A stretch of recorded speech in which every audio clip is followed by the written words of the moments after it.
vous invite à ouvrir votre Bible dans l'Évangile de Jean. Nous lirons au chapitre 14 et du verset 25 à 30. Jean, chapitre 14, versets 25 à 30.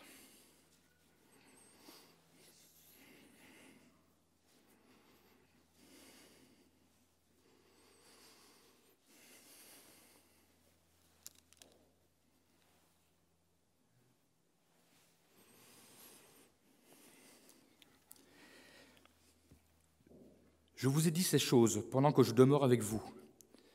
Mais le Consolateur, l'Esprit Saint, que le Père enverra en mon nom, vous enseignera toutes choses et vous rappellera tout ce que je vous ai dit. Je vous laisse la paix, je vous donne ma paix. Je ne vous donne pas comme le monde donne, que votre cœur ne se trouble point et ne s'alarme point. Vous avez entendu que je vous ai dit, je m'en vais et je reviens vers vous. Si vous m'aimiez, vous vous réjouiriez de ce que je veux au Père, car le Père est plus grand que moi. Et maintenant, je vous ai dit ces choses avant qu'elles arrivent, afin que lorsqu'elles arriveront, vous croyiez. Je ne parlerai plus guère avec vous, car le prince du monde vient. Il n'a rien en moi. Gloire à Dieu. Je vais simplement vous relire le verset 27, 28 et 30, mais en version, la Bible du Semeur. Jésus dit, « Je pars, mais je vous laisse la paix. C'est ma paix que je vous donne. Je ne vous la donne pas comme le monde la donne. C'est pourquoi ne soyez pas troublés, n'ayez aucune crainte en votre cœur. » Et au verset 28, « Vous m'avez entendu dire que je pars, mais aussi que je reviendrai auprès de vous. » Et au verset 30, « Désormais, je n'aurai plus guère l'occasion de m'entretenir avec vous, car le dominateur de ce monde vient. » J'ai voulu lire cette version parce que dans cette lecture, Jésus parle avec ses disciples et tient à les avertir de son prochain départ. Et dans la version de la Bible du Semeur, il nous dit par 2 fois qu'il part. Il veut leur faire comprendre que bientôt, il ne sera plus avec eux, qu'ils devront faire face à une situation inconnue. Jésus doit accomplir le plan divin. Il doit mourir sur la croix pour le péché des hommes, pour le salut de tous les hommes. Dans cette courte lecture, Jésus le répétera par 2 fois. « Je pars », et la deuxième fois, il nous dit « Et vous m'avez entendu dire que je pars ». Il insiste, car il veut qu'ils comprennent bien que rien n'y changera et qu'ils devront affronter cette situation inconnue.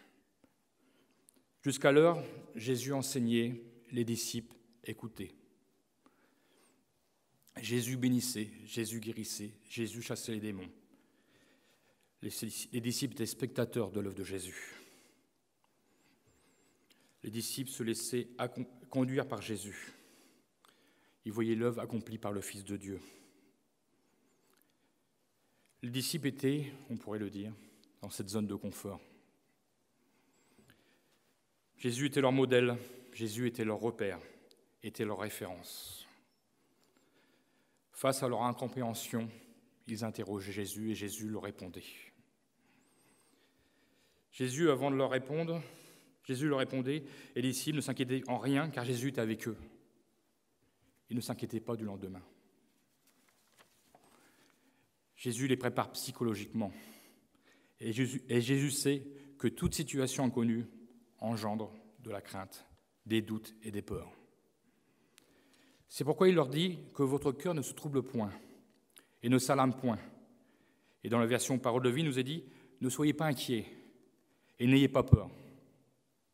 Ces choses vont arriver et il va falloir les affronter. » Tout au long de nos vies, l'être humain est confronté à toutes sortes de situations inconnues.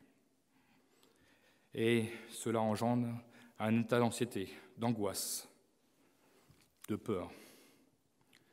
Et nous le voyons, c'est tout au fil de notre vie, dès l'enfance, lorsque l'enfant arrive dans la crèche. Il va devoir quitter ses parents pour quelques heures. Ou à l'école maternelle, là aussi, il devra quitter les bras de ses parents pour se retrouver avec des inconnus. D'ailleurs, la peur se traduit par des pleurs chez l'enfant. Mais pas que chez l'enfant. Les parents, quand on laisse les enfants la première fois, on dira surtout les mamans, parce que les hommes, c'est des hommes. Non, il arrive que des papas pleurent aussi. Ou souvent, les papas n'accompagnent pas pour ne pas pleurer. Ils laissent le travail à la maman. Alors, vous voyez, il y a déjà des situations inconnues dès le plus jeune âge. Ensuite viendra plusieurs étapes. L'école primaire, le premier jour du collège, le premier jour du lycée, avec toutes ces interrogations. Viendra le temps de l'éloignement familial, pour les études pour les uns, et rentrer dans la vie active pour les autres. Toutes ces étapes vont être ponctuées par des peurs et des questions, du côté des enfants comme du côté des parents. Chez l'enfant, le souci de devoir à chaque fois s'acclimater de cette nouvelle situation inconnue. Ils vont devoir se retrouver de nouveaux repères. Ils vont devoir changer de professeur. Ils vont devoir trouver de nouveaux camarades. Il va falloir qu'ils trouvent de nouvelles références. Et nous savons que les professeurs et les camarades sont souvent nos références lorsque nous sommes à l'école. Et tous, nous le savons, ne suivons pas la même voie. Les parents s'interrogeront sur les choix de leurs enfants, sur leur avenir, pour leurs études, et se questionneront est-ce qu'ils feront le bon choix. Et les parents surveilleront le téléphone lorsque les enfants seront obligés de se déplacer pour leurs études, pour être sûrs qu'ils arrivent à bon port. Je dis ça pour Marine. Quand elle râle parce que sa mère prend des nouvelles, on s'inquiète, c'est normal, ce sont les enfants. Nous nous inquiétons. Pourvu qu'il ne leur arrive rien.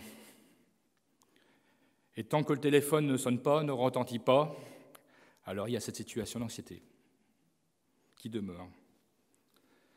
Alors ensuite, encore pour Marine, tiens,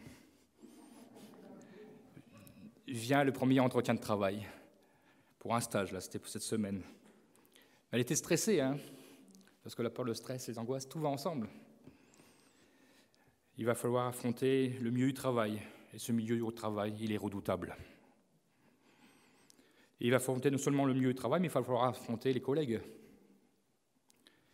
Alors, l'autre question s'ensuit. Est-ce que je vais être à la hauteur? Est-ce que je vais bien être accueilli par ces futurs collègues? Est-ce que je ne vais pas être ridicule? Est-ce que je vais être compris? Le travail amènera ces nombreuses anxiétés. Et bien souvent, par la suite, changement de poste, changement de société. Se refaire à tout et à tous. Je parle en connaissance de cause, bien que maintenant ça fait 20 ans que je suis dans la même boîte, un peu plus de 20 ans. Avant d'être dans cette boîte, j'ai fait 11 sociétés. Donc il va falloir à chaque fois s'acclimater à tout et à tous. Pas toujours facile. C'est une anxiété, c'est une peur. Et après, dans le milieu affectif, le choix du futur conjoint ou conjointe. Est-ce la bonne personne? Doit-on se marier? Des questions qui se posent aujourd'hui. L'apport du mariage. Et quand vient une mauvaise prise de sang? L'apport de la maladie. Quand vous êtes dans la salle d'attente à attendre le résultat. L'apport du diagnostic. Combien rencontrons-nous toutes ces situations? Toutes ces situations inconnues qui génèrent de la peur. Aujourd'hui, nous avons d'autres peurs qui sont arrivées. Il y a la peur du Covid. Et la peur d'avoir peur aussi. On en rigole, mais il y a la peur de l'accident. Vous savez, quand ça ne nous arrive pas, on ne comprend pas. Quelques mois, quand je me suis retrouvé dans les arbres, j'ai eu peur. C'est pas parce qu'on est chrétien qu'on n'a pas le droit d'avoir peur. J'ai pas dit, quand j'ai eu mon accident, merci Seigneur parce que j'ai pas eu peur. Non, je dis merci Seigneur parce que tu m'as gardé. Alors, quelle est la définition de la peur? La peur est une crainte un sentiment d'insécurité, une appréhension. Nous trouvons comme synonyme la panique, la frayeur, l'effroi. Quels sont les effets néfastes de la peur sur notre organisme? Quand nous éprouvons de la peur, l'organisme se tend et l'angoisse devient difficilement contrôlable. Cette peur puise beaucoup d'énergie dans le corps, et s'en vient accélération du rythme cardiaque, perte de mémoire, problèmes de sommeil, problèmes digestifs, et j'en passe.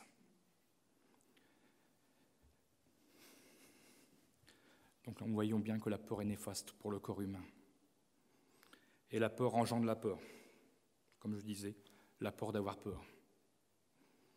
Parce que comme nous avons peur, après nous aurons peur d'être en mauvaise santé. D'où vient l'origine de la peur? Elle vient du commencement de la parole de Dieu.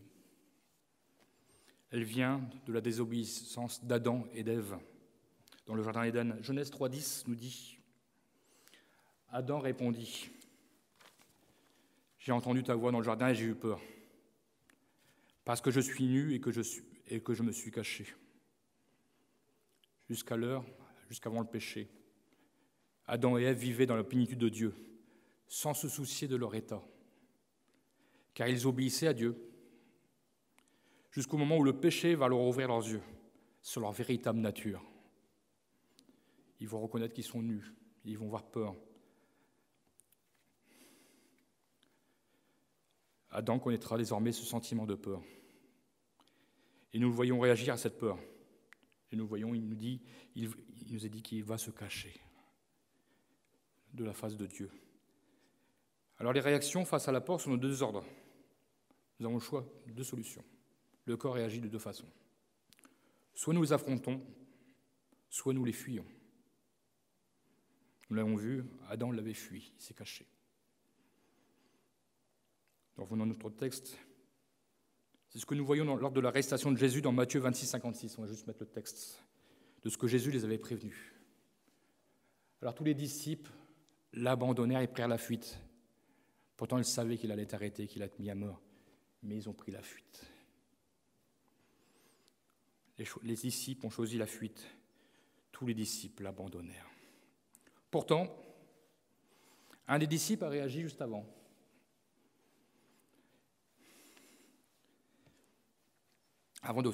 Il a essayé de se confronter à sa peur. Pierre, dans Jean, chapitre 18, verset 10, nous est dit « Simon-Pierre, qui avait une épée, la tira, frappa le serviteur du souverain sacrificateur, et lui coupa l'oreille droite. » Mais ce n'était pas la bonne façon de réagir. Jésus lui dira qu'il aurait pu commander une multitude d'anges pour venir le secourir. Mais Jésus lui dira qu'il fallait que le plan de Dieu s'accomplisse pour lui. Jésus pourtant les avait prévenus de cet événement, mais les disciples n'étaient pas prêts à affronter leur peur,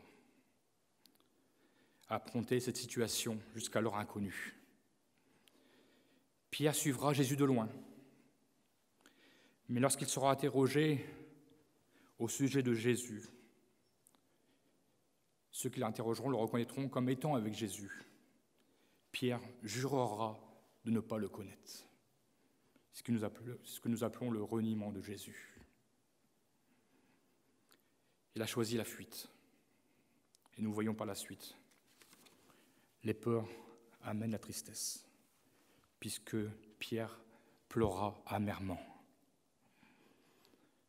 Jésus sait que nous avons tous des moments, des périodes où nous sommes dans des situations inconnues.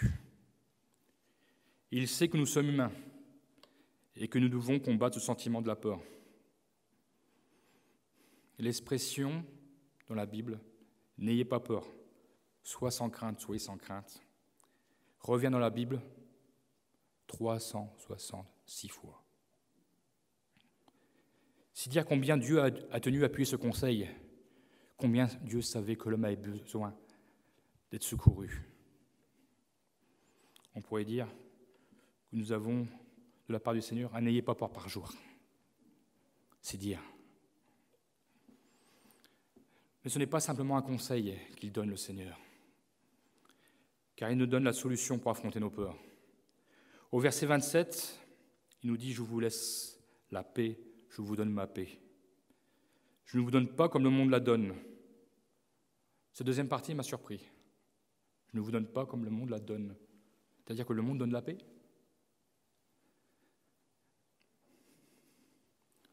Je me suis dit, quelle paix le monde peut-il donner?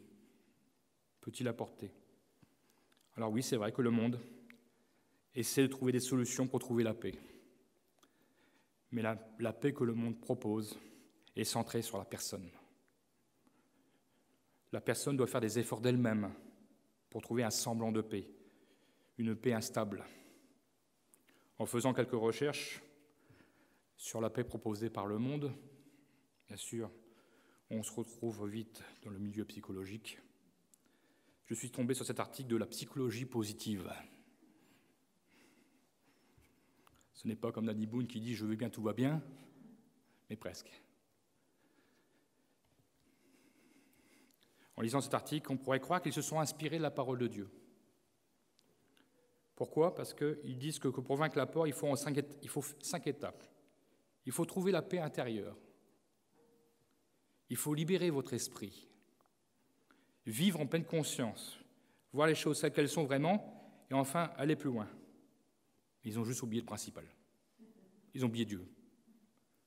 Et que ce n'est pas Dieu qui fait l'œuvre, mais c'est la personne qui doit se débrouiller elle-même pour le faire. Aujourd'hui, nous voyons se développer de plus en plus de sciences, et qui bien souvent se rapprochent de sciences occultes. Entendons parler des sciences du bien-être, des magnétiseurs, de la sophrologie et de l'hypnose. Tout ceci logique, car celui qui tire les ficelles de tout cela, c'est le prince de ce monde, le diable. Il donne l'impression aux personnes en détresse qu'ils vont les aider par leurs efforts, comme s'ils vont leur donner un semblant d'amélioration. Mais en fait, ils ne sont jamais délivrés. Leurs angoisses sont déplacées et ressurgissent à un moment ou à un autre. Dieu ne veut pas simplement donner une paix intérieure, mais une paix qui ressurgisse à l'extérieur. Et cette paix est incomparable avec celle du monde. Philippiens, chapitre 4, versets 6 à 8, nous est dit. Il nous donne le fondement de cette paix. Ne vous inquiétez de rien, mais en toute chose, faites connaître vos besoins à Dieu par des prières et des supplications, avec des actions de grâce. Et la paix de Dieu, qui surpasse toute intelligence, gardera vos cœurs et vos pensées en Jésus-Christ. La paix de Dieu surpasse toute intelligence, et je dirais, surpasse toute science. Et le cœur et l'esprit sont paisibles en Jésus-Christ, nous l'avons lu. Vos cœurs et vos pensées. Mais pour cela, nous devons tout faire connaître à Dieu. Nos peurs ne doivent pas être cachées. Remettons-les entre les mains de notre Créateur. Je dirais en quelque sorte, il faut lâcher prise. Les problèmes avec la peur, c'est que nous finissons par vivre avec elle. Mais Dieu nous appelle à la combattre et à nous en débarrasser. Nous ne devons pas cacher nos peurs, mais bien les affronter en nous appuyant sur notre foi. C'est notre foi qui va libérer la puissance de Dieu. Et ainsi nous libérer. Il faut faire totalement confiance à Dieu. 1 Pierre, chapitre 5, verset 7, nous dit encore « Déchargez-vous sur lui de tout souci, car lui-même prendra soin de vous. » Tant que nous essayons de combattre par nos propres forces, nous empêchons à Dieu de faire son œuvre. Tant que nous écoutons la voix du malin nous susurrer à l'oreille, tu n'y arriveras pas. Tu n'es pas à la hauteur. Il nous montrera que des points négatifs. C'est le diable qui nous rend captifs de nos peurs. Notre foi doit dominer notre peur. 1 Pierre chapitre 5, versets 8 à 9, la suite de ce que nous avons lu. le diable rôde comme un lion rugissant, cherchant qui il dévorera. Résistez-lui avec une foi ferme, sachant que les mêmes souffrances sont imposées à vos frères dans le monde. Nous partageons les mêmes souffrances que les frères dans le monde. Il nous faut résister avec une foi ferme. Et la foi, nous le savons, vient de ce qu'on entend, et ce qu'on entend vient de la parole de Dieu. Une personne a écrit « Nourris ta foi de la parole de Dieu, et ta peur mourra de faim. » Et c'est vrai.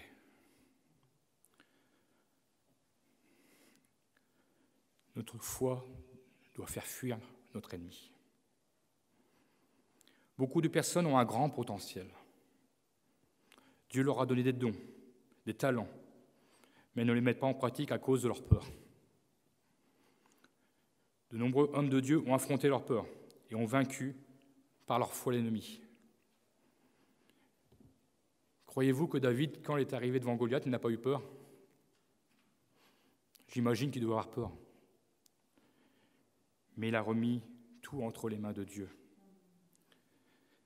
Et au nom de l'Éternel, il a combattu, il a vaincu Goliath. Ce qui est sûr, c'est que tout le peuple d'Israël et Saul, le roi, ils avaient bien peur, ils tremblaient de peur. Hein. Mais il a fallu un courageux pour y aller. Il a fallu affronter la peur, affronter le Goliath. Il y a été au nom de l'Éternel. Pour David, l'honneur de Dieu était plus important que sa peur. Ce qui est certain, c'est que l'armée d'Israël devait être reconnaissant à David. Et il devait reconnaître qu'il avait affronté sa peur et sauvé tout un peuple. David aurait pu rester dans les champs quand même, dans sa zone de confort. Il aurait pu dire qu'il se débrouille. Mais il est sorti de sa zone de confort. Et avec l'aide de Dieu, il a vaincu. Et que dire de Moïse, envoyé par Dieu pour parler aux plus hauts dignitaires du pays d'Égypte? Il essaiera, Moïse, d'amadouer un peu le cœur de Dieu. Je ne suis pas à la hauteur, je ne sais pas parler. Il essaiera. Mais il finira par affronter sa peur. Il ira avec Aaron, mais il ira. Et il ira encore au nom de l'Éternel. Josué succédera à Moïse. Est-ce que cela paraissait facile? Un peuple au cou roide, un peuple d'Israël, et un peuple très nombreux. Cette semaine, je lisais la généalogie de tout le peuple d'Israël quand ils sont sortis du pays d'Égypte, dans les nombres. Il fallait du courage. Quand on voit le nombre qu'ils étaient, par tribu, il fallait du courage pour mener ce peuple. Et on pourrait dire que Josué n'avait plus son repère, puisqu'il avait perdu Moïse. Moïse était parti auprès de Dieu. Dieu lui dira, fortifie-toi et prends courage. Et à Gédéon, Dieu dira, simplement, va avec la force que tu as. Dieu sait ce que nous sommes capables de faire et d'affronter. Il se charge du reste. Parce que Dieu veut décupler en nous cette capacité et notre potentiel à surmonter les obstacles et nos peurs. Autant la psychologie humaine appelle la personne à faire un travail sur elle-même, autant notre Dieu a mis à notre côté une aide indispensable en la personne du Saint-Esprit. Nous pouvons libérer notre esprit, comme dirait la psychologie, mais pas pour le laisser remplir par n'importe quoi, pour le laisser remplir par le Saint-Esprit, de l'Esprit de Dieu. Chassons les idées négatives. Ils ont des bonnes idées quand même, mais il faut laisser remplir par l'Esprit de Dieu.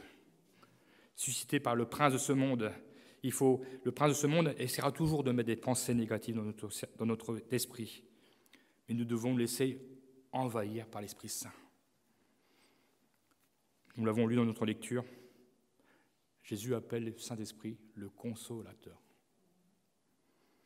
Il nous vient en aide, il vient nous consoler, il vient nous guider, nous aider à confronter et affronter nos peurs, à les maîtriser. La parole de Dieu nous dit, ce n'est pas un esprit de timidité, Et dans une autre version, il nous est dit que ce n'est pas un esprit de peur. Parce que souvent on dit que nous sommes timides, est-ce que c'est parce que nous avons peur?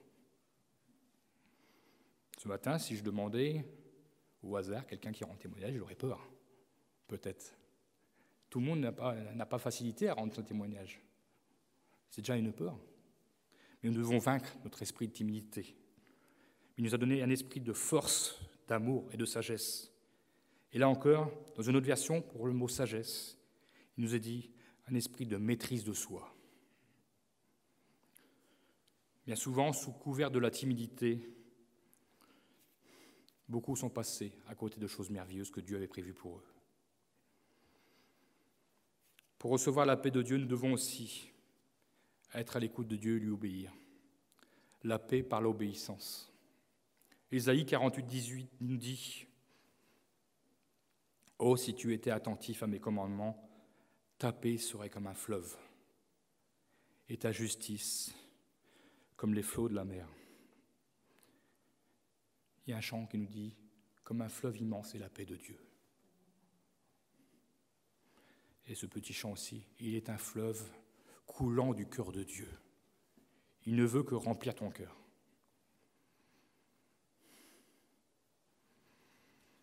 Nous avons besoin de laisser tout entre les mains de Dieu, de nous laisser inonder par le flot de Dieu. Psaume 85,9 nous dit « J'écouterai ce que dit Dieu l'Éternel, car il parle de paix à son peuple et à ses fidèles, pourvu qu'il ne retombe pas dans la folie. » S'éloigner de la parole de Dieu, c'est ici aussi retomber dans la folie de ce monde.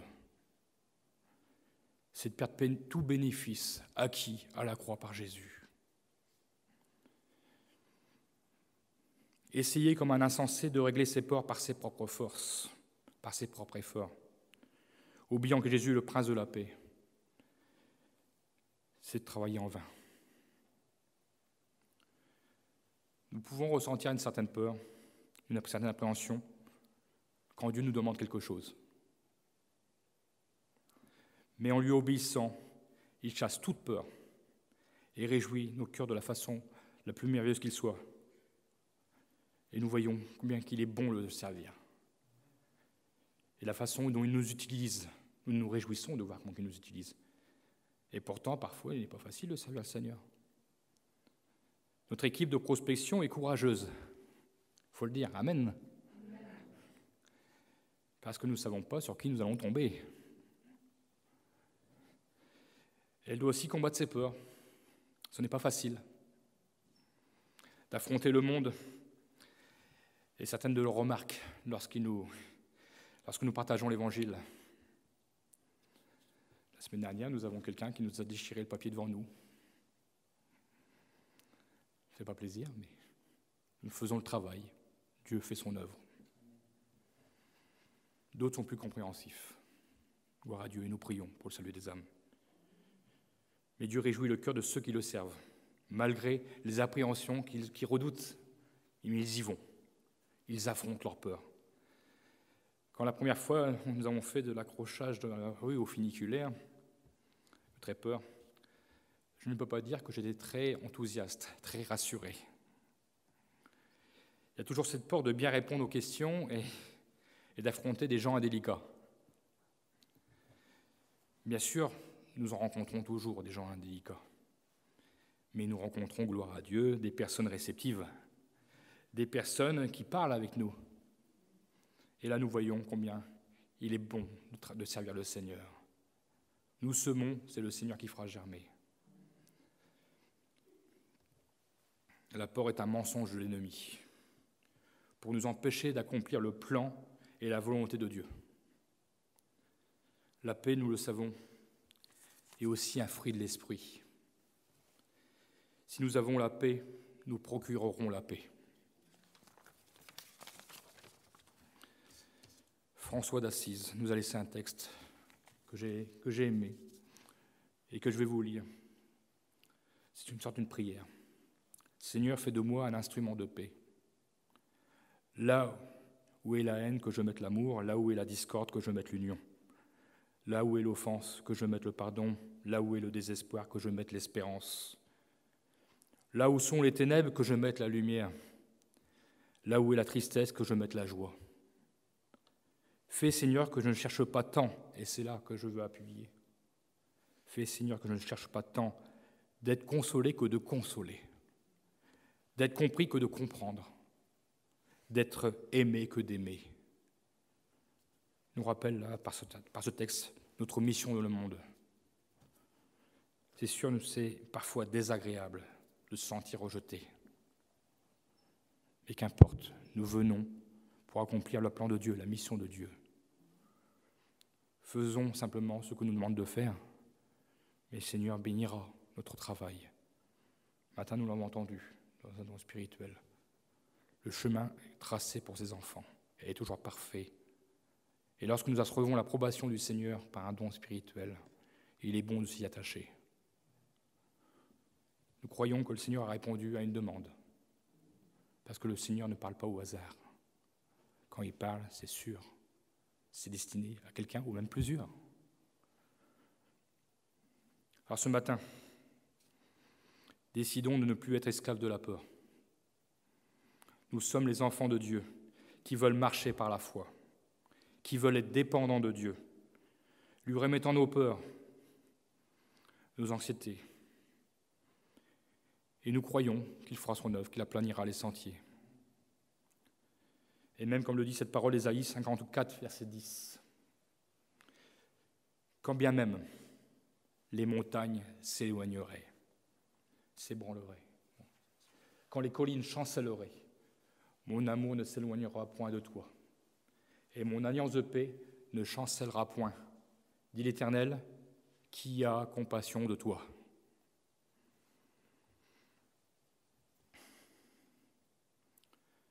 Même si de son monde, nous perdons tous nos fondements, tous nos repères.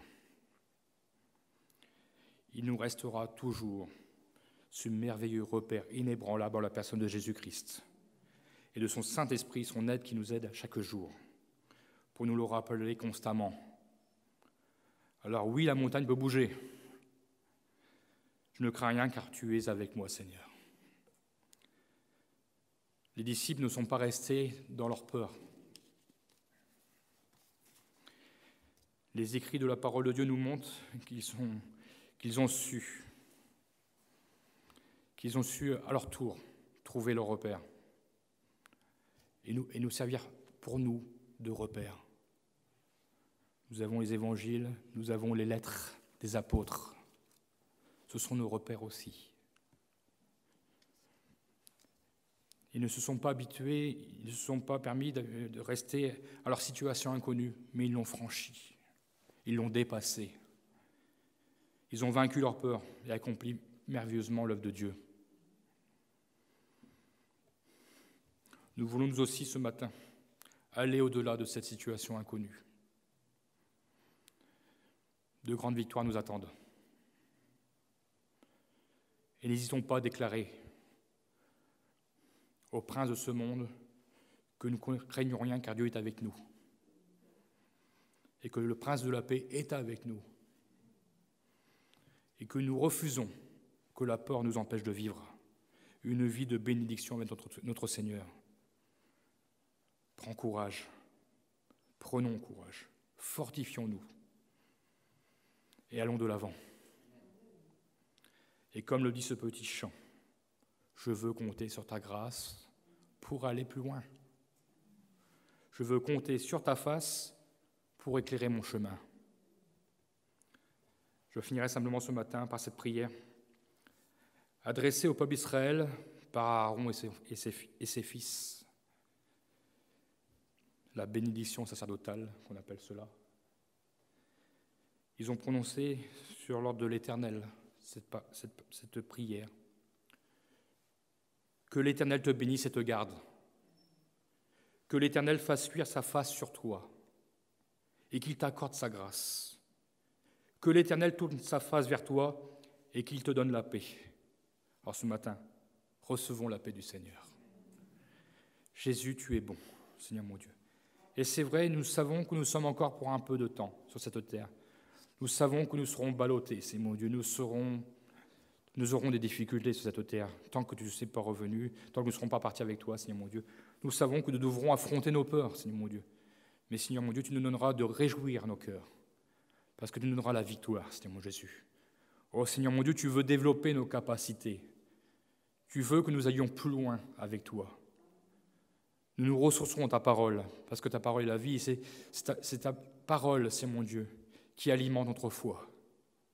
Alors oui, Seigneur mon Dieu, je veux plus de ta parole, afin que quand je suis troublé, quand je suis dans la peur, Seigneur mon Dieu, je puisse me souvenir, fortifie-toi et prends courage de la part de mon Dieu. Que je puisse me souvenir, n'aie pas peur, je suis avec toi. Qui craindrais-je parce que tu es avec moi? Nous savons que tout est en toi. Nous l'avons chanté. Si la peur m'envahit, tu es là, Seigneur. Tu es mon secours, tu es mon refuge, tu es mon soutien, tu es mon chemin. Oh Seigneur mon Dieu, qu'il est bon de se tenir dans le creux de tes mains. Et c'est vrai, Seigneur mon Dieu. Arme-nous, rends-nous de la hardiesse. Remplis-nous de ton Esprit Saint, afin que nous n'ayons plus un esprit de timidité, mais un esprit de force, d'amour et de sagesse. Et que nous puissions proclamer en ton nom, au nom de l'Éternel des armées, que nous refusons de capituler devant l'ennemi. Seigneur, tu es avec nous et tu nous donnes la victoire. Que le nom de l'Éternel soit béni. Amen, Jésus, amen.